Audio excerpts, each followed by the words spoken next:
The book lovers are talking because they saw Jono, this is Dymocks Belconnen, all right? They saw John's sci-fi starter kit last week, and they all want to see the fantasy starter kit, and I know you're not going to let the fans down. No.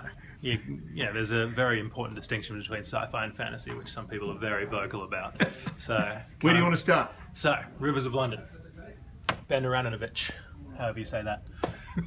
That one is basically if Harry Potter grew up and joined the police. So, like, that's pretty much the most succinct explanation you're going to get out of it. It's a murder mystery. Someone's killed off somebody, and a ghost appears and says, "I saw what happened," and that just leads into a series of events with the paranormal side of the police. Excellent fun. Magnificent. Very fun. All right. Yeah. Rivers of London. Next, we've got Lies of Lochlamore by Scott Lynch. That one is fantastic if you like your fantasy with a protagonist who's in it for themselves rather than trying to save the kingdom, kind of thing. It's they're the Gentleman Bastards, is the series is called, and it's like Robin Hood without the giving to the poor bit at the end of it. Very fun. There's a bit of a recurring thing with books that I like in the fantasy section is all of my main characters are very snarky.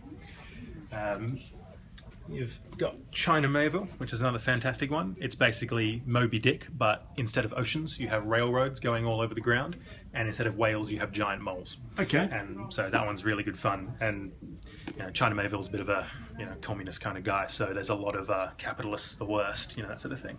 So if you like that sort of stuff, it's great. Particularly good if you're a new uni student. And then over here. Name of the Wind, which if you are a fan of fantasy and you haven't read yet, a lot of people will tell you you're doing it wrong. This one is the life story of a character whose name I cannot pronounce, Quoth, Kvothe. You sound that out. Don't read this book out aloud. Yeah, but it's one of those ones. But it's his life story, starting off when he tricks his way into a university, goes on a couple of adventures, may or may not kill a dragon, might steal a princess. Who knows? It's all a bit up in the air. But fantastic story. There we go. Yeah. The fantasy starter kit from Jono at Dymocks Belconnen. Awesome.